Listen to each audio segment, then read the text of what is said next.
Takže tu jsme pokračování toho předtím, jako ještě odpovědí, protože že se neměla povědět. No, to je fuk, takže. Kolik mi je? Je mi 14. Protože otázky na tady, jo? Dobrý. Máš sourozence, mám ségru. Už asi 22. Jaké anime doporučuješ? Nemůžu vám doporučit anime, protože mi se líbí všechny. Víceméně to má třeba Fight Wolf, Mew Mew Power, Pokémon, Naruto, Fire a td. Ano, proč fejkuješ obrázky? Já nefejkuju.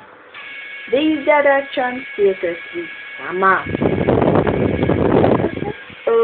Třeba jeden Sasuke mi, než Maslejna mi trval 1,5.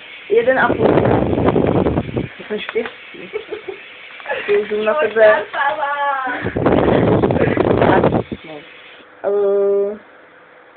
Jaký se ti líbí zvířata? Mně se nejvíc líbí vlci.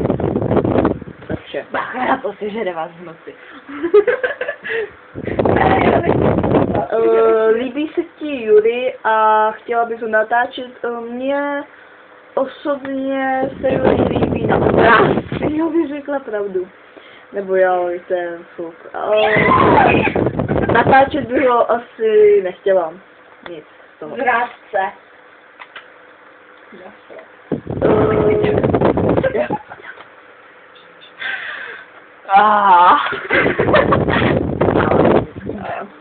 Jo. To bude Mew Mew Power. Máš radši. Jo, jakože z Mew Mew Power, jestli mám radši vlka, kočku nebo opičku. Ouška. Je, takhle. No. Ouška! Ne, já jsem prostě ujetá na ouška, na co má ouška a ocásek. Kimo-chan. Takže... Ouška, že? Jak půjdeme do toho kina. Slíbila to. Takže já jsem pro všechny pro vlka, pro všechny kdo ti řekl o anime a jak dlouho ho sleduješ? No, takže mě o anime řekla nejspíš sestra, protože s ní jsem se začala dívat na, to bylo jako první vlastně Slayer a pak Mew Mew Power.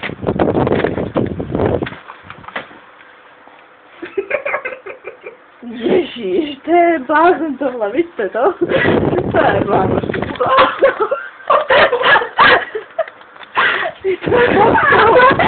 No, jak dlouho ho... už máš prostě těžkou hlavu. Jak dlouho ho sleduju? Pár let to určitě bude. Ale dobrý. Já už končím. Tohle byla poslední otázka, ano, dobře, jsme blázni, no.